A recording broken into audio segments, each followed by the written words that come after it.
Mirasee.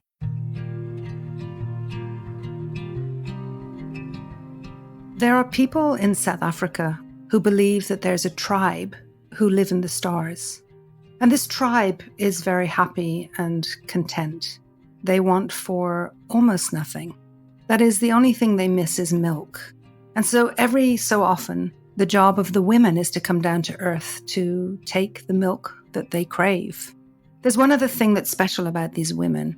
From when they're very young, they're given baskets, unique baskets that they carry on their backs. And these baskets are beautiful, different sizes, different shapes. And it's the place that women put everything that's dear to them. They put their dreams, they put their talents, and that's where lives their potential.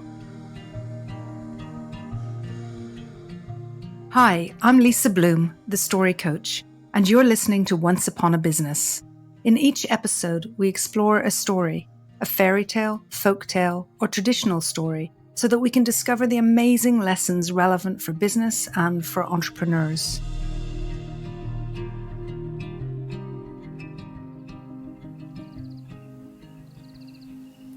So when these star women come down to earth, they take milk from local farmers.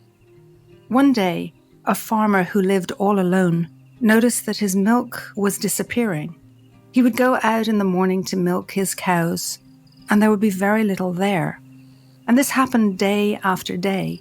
He became determined to find out who was stealing his milk. He decided if he needed to, he'd stay out all night to find out where the milk was going. And so that night, he hid behind a bush on the edge of his field, and he waited, and he waited. It got dark, and he got cold and stiff and was about to give up when he heard the strangest sound. It was the sound of women talking and laughing. It was such an unusual sound. He peeped out from behind the bush, and he saw the most amazing sight. Coming down from the sky were silver threads, and holding onto those threads were these women. Each of them held a bucket in their hand, and they had these most unusual baskets on their back, the baskets all different colors and shapes. And as soon as they reached the ground, they went to his cows and they began to milk them. It was such a strange sight that he jumped up and ran towards them. "What are you doing? Who are you?" And the women took fright and they jumped up and they ran back towards the silver threads and held on and went right back up to the sky. That is, all but one woman. She tripped. She fell, her bucket spilt, and by the time she stood up, her thread had already gone to the sky and she was left there. The young farmer went up to her and said, "Who are you? Why are you stealing my milk?" And the woman said, "I'm so sorry. We are the women of the star people. And we come for milk. We love milk, and I'm sorry we stole it from you. Today was going to be the last day. We would have moved on." And he was struck by her. He was struck by how beautiful she was. And he said to her, "Maybe you'll come and stay with me, come back to my farm." And she agreed. But she said, "There is one thing. If I come back to stay with you, you must promise me never, ever to touch or look inside my basket." And he agreed. And so they went back to the farm and they began to live a good life together. The days went by and they were quite happy. Every now and then you would see her standing out on the porch looking up to the stars. She must have missed her family. And for him, he was very content, but he was a little curious. And curiosity, it has that way, it builds up inside us until it becomes almost unbearable. Until one day it was all he could think about. And he knew he had to find out what was inside that basket. And the day came when he could find out, because she was about to leave and she left the basket in the corner of the room. He walked over towards the basket and he put his hand on the edge of the basket. As she came to the front door, she must have felt something, because she turned back and went back into the room just in time to see him look inside the basket.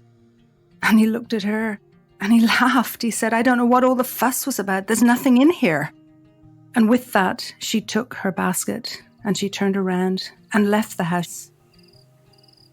She didn't look back. She went out to the field where she had come from, and there was a single silver thread coming down from the sky. She held onto it and rose right back up again. You see, It wasn't just that he had broken his promise and he had touched the basket and looked inside the basket. It was that he could see nothing.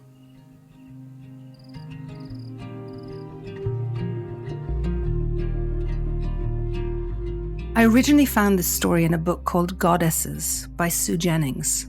I'd attended a workshop with Sue who taught about storytelling, movement, and creativity.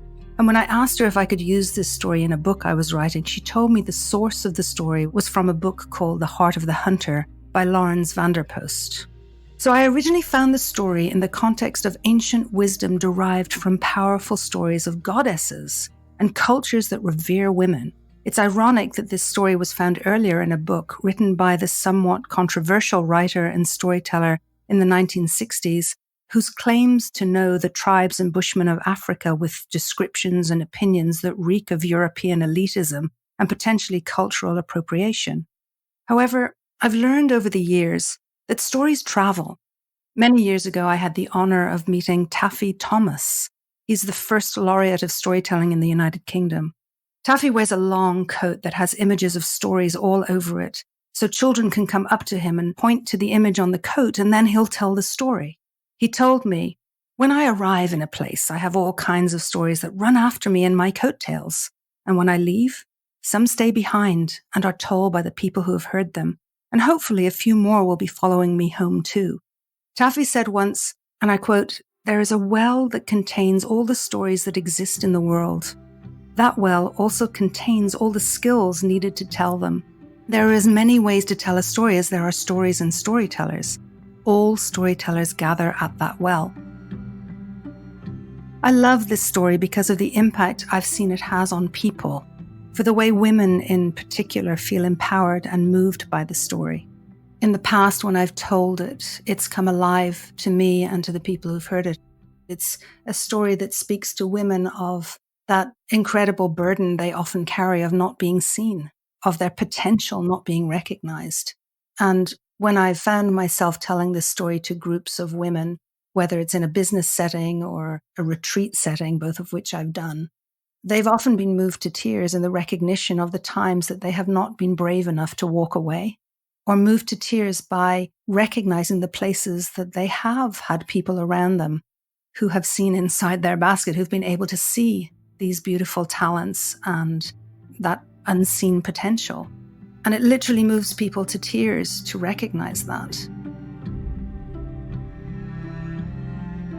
And I think it has important lessons for business and entrepreneurship too. The farmer is an interesting character. He goes through so many emotions. He's frustrated that his milk is being stolen. Then he's awed by the sound of women's laughter, and then by the beauty of the star women before him. He's so human. He jumps out and tries to speak to them, but they're gone, except for one who tripped and fell and is left behind. Again, in his humanity, he sees her beauty, her rarity, and offers for her to come home with him. They live well at first, but he finds himself eaten away by curiosity, which leads him to break his promise to the star woman. How often do we find ourselves led astray by frustration, desire, and then curiosity that moves us to reconsider our commitments and our promises? In business, we can be so easily seduced to take a wrong path because of these very emotions, our desires for more, our curiosity towards the successes and achievements of others. They can misguide us. The farmer's unforgivable mistake, though, is to break the promise he made to the star woman, to look in her basket, but worse, to laugh, and worse still, to see nothing. And when he sees nothing, even then I feel compassion. It's not his fault. He just can't see what he can't see. The reason the story is so empowering is because of the star woman. And we know from the start that she is extraordinary, and she's willing to make the best of her situation. Women in business often need to be this extraordinary. In a world that does not give the same ease or opportunity to women, they need to be able to adapt to certain situations, to play the game, and to make the best of any situation despite the innate limitations she encounters.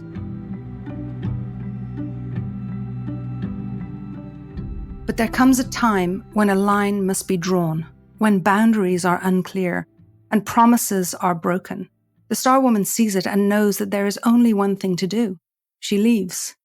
And in this decisiveness, this clarity, there's no place for compassion or forgiveness. Her survival is at stake.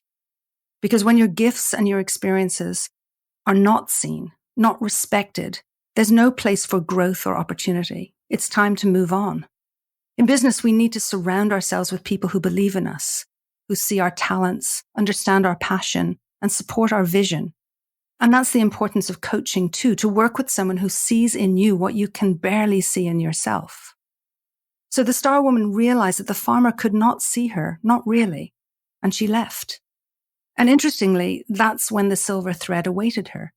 It's almost like only when she could be uncompromising about herself, fully aware of what she needed and what she deserved, she was allowed to go home. She fulfilled her potential as a star woman. And that could be true for us too as business owners. We need to own our brilliance, to step into our true potential. That's when we get elevated, when we get the opportunity to shine.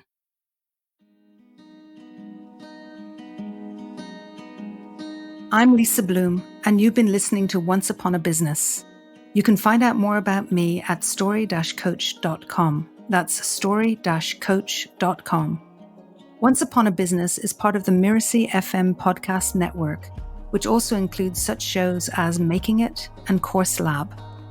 This episode of Once Upon a Business was produced by Cynthia Lamb. Geoff Govertsen assembled the episode. Danny Ini is our executive producer. So you don't miss the episodes that are coming up on Once Upon a Business, please follow us on Apple Podcasts, Spotify, or wherever you're listening right now. And if you like the show, please leave us a starred review. It really does help us out. Thank you. We'll see you next time.